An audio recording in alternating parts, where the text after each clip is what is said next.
Yes, I got arrested by the police.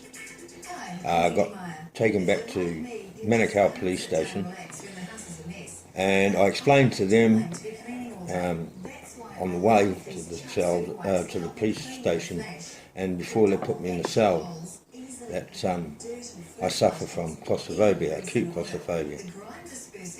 The reason I am claustrophobic is when I was an apprentice at Tapman Motors in Auckland, Watt Street Parnell actually. They initiate the apprentices and they put me in the boot of a car and closed it. It was lunch hour, and because I started to panic because no air. I lifted my shoulders up and lifted the boot up so I could get some air in, and then they put the fire extinguisher, CO2, and squirted around there, and then I started coughing and spluttering inside, and I thought, I was going to choke to death. And then they opened the boot, and I come out, and I was wild angry, and I whacked the first person who was there. I was only like 15 and a half, and that was the guy who instigated it. And I did break his glasses, and they never did that to me again. They had to calm me down with a fire hose, but ever since then I suffer from claustrophobia. It happened first time I knew I was suffering was when I was in the old farmer's building. I went up in the lift and it just stayed, and I started panicking, and because I didn't think there was any air in the lift. But then it got going and opened up, but by that time I started to hyperventilate, and I knew there was something wrong, so I said to Mum what happened. She said, "You go to the doctors." And I went to Green Lane Hospital, and the doctor said there that, well, we've been through a traumatic time by putting in the boot, and when you get into a situation like going to lift, sometimes it doesn't quite get there, or it takes longer. He said you start to panic. He said you could grow out of it, but it could be deep set. I've tried to get it fixed. I've tried hypnotist, but it doesn't work. I explained this to the police when I got arrested, but they kept me in the cell, and within 10 minutes I was wringing wet. I was hyperventilating, and I knocked on the glass window of the cell and said no, and they're looking at me as though I felt like a performing monkey, but it wasn't funny because I was hyperventilating, and this went on without a word of a lie for nearly 3 to 4 hours. They gave me water, but they kept me in the cell. I explained to them I need to see air, and there were cells with the shelves for putting food in. That's all I needed, to see air. I explained it to them before they put me in the cell, but they didn't listen to me.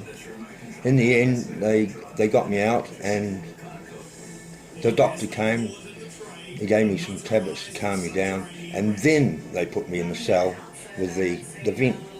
They put food through. It's quite a big opening, and I calmed down, and because I was totally exhausted by then.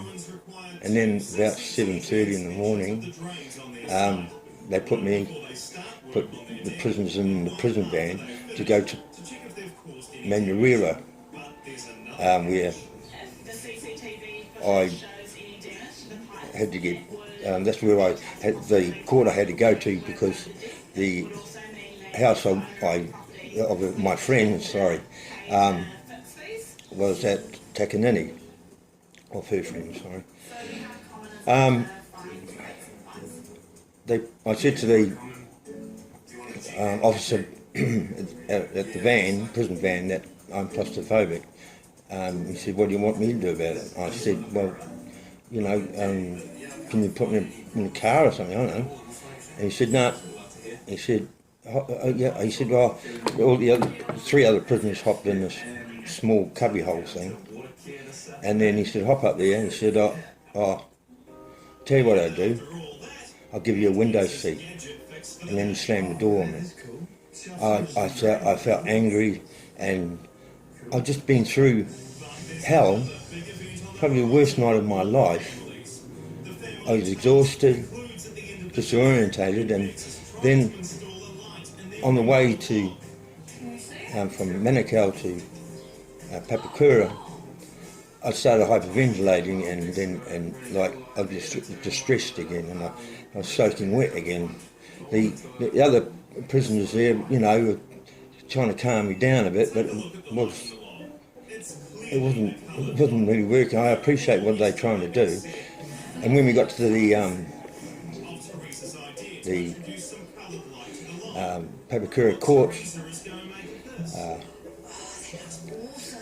they helped me out. I pulled out, and I was because I got fresh air, and I sort of recovered, and then I said to them, I'm claustrophobic. So they said, we'll put you in a cell by yourself. They put me in a cell which was like 2 metres by 3 metres, or maybe 4 metres, had water in there, but there was no visible signs of air getting in, no air anywhere.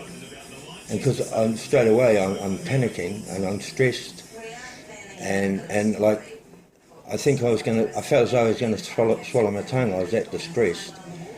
And I banged on the door, and I said to this woman, what do you call it, she was a prison guard, I think. I said, I can't stay in here. I'm suffocating. I said, I'm claustrophobic, and there's no air coming in. She said, here. She gave me a paper bag and closed the door, and I banged and she said, deal with it. And I felt as though I was like being tortured, because I couldn't breathe, and I got in such a state because I didn't know what to do. There was no air, and I went back to what my father said. If you get into a situation, self-preservation, what you can do to stop what's happening. So all I could think of was knock myself out. So I got my head and I banged it straight onto the wall, but it didn't knock me out, because mentally you can't actually knock yourself out forward, because your subconscious stops you from doing it. So I went sideways and as hard as I could, and it must have worked, because when I don't know how long I was out for, but I got woken up by, I'm lying on the floor with my shirt off, and the door hit my foot, which woke me up. I had a lump on my head, but I was drowsy, and she said, there's a police woman coming to see you, and I said, oh, okay. And I didn't know what, I was still dazed, and she said, oh, there's a protection order put on you, and sign this, and I didn't know what was going on, because I was in a state of shock and stress, and I just wanted to get out of the cell, and so I signed it. I got out of the cell, and I went up to the courtroom, and the judge said, you've been trespassed, and he put me on a bail, and then when I went back to court, I pleaded guilty because I was guilty of trespass, and he just said, oh, don't be a bad boy, and because I hadn't done anything, I hadn't threatened him or anything. I went to the court. After that, I went to Henderson Police Station and laid a complaint about it, and I signed 6 copies, because nothing like that should ever happen to anybody. in any New Zealand cell. It's like a third world country I was treated like. I signed, as I say, I signed 6 copies, and I felt, well, they said, oh, you know, things should be put in place, and I said, yeah. So that's okay. And next minute, I know I'm getting a police car's coming along. I'm getting arrested again for trespass, and I didn't know what the hell was going on. So I went upstairs, and because of what happened, the first time I got arrested. I mean, that was the first time I've ever been arrested in my life. I went upstairs and I got a razor blade, and I thought, well, you know, if they're going to put me in that same situation again, I'm going to get out. So I put it in the belt of my pants, because I had to go up in the store to put a shirt on and that. And they took me away, and went to Papakura again, and Manukau, sorry, and I was put in the prison cell, and there was a Chinese policeman. I said, I'm claustrophobic. I said, look on my file, it'll show you from the last time I got arrested. And he just said, oh, yeah. He said, oh, I said, can I look some water? And he said, yeah, okay. Anyway, I'm in there like 10 minutes, and by that time, there's no vent or anything in there. I'm panicking again, stressed out, and I'm banging the window, and I gestured with my hand, you know, I want some water. And he said, oh, yeah, okay. Anyway, nothing was happening. I did it again, and he said, oh, yeah, 5 minutes. And I was just like 15 minutes in, and because I'm distressed, and then I thought, well, I've got to stop it. So I got the razor blade out, and then without no hesitation, I knew what I was doing. I wasn't doing it to kill myself or anything. I slit both wrists like that, quick as that. And then I sat, and I thought, well, they've got the cameras, they'll come and get me out of the cell, and I'll go to hospital, and I'll get out of the cell. Anyway, I'm sitting there, and for probably another 10 minutes, and blood's pouring out of me. All my pants are full of blood, everything of blood, and I didn't want to bleed to death. And this Chinese policeman still didn't do anything. So I put my wrists on the glass of the cell like that. And, well, hell, there was like police there like within seconds after I'd done that. But I probably would have bled to death if I hadn't done that.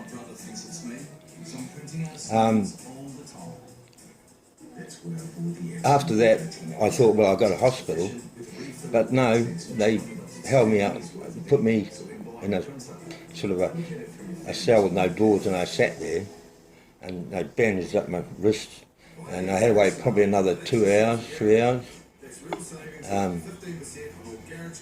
for the doctor to arrive. I mean, you wouldn't want to be dying of anything or choking to death in the police cell. Because the first time it took 3 hours for the doctor to come. This time it took the same, 3 or 4 hours.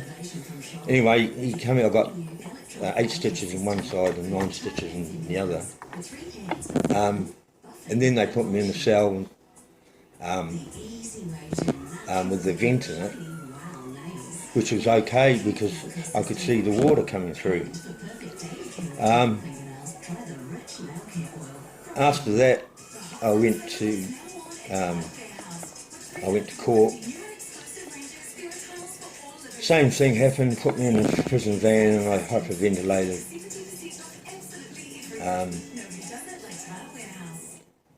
And you know, I pleaded not. But luckily I went straight to back to the court then, and I pleaded not guilty.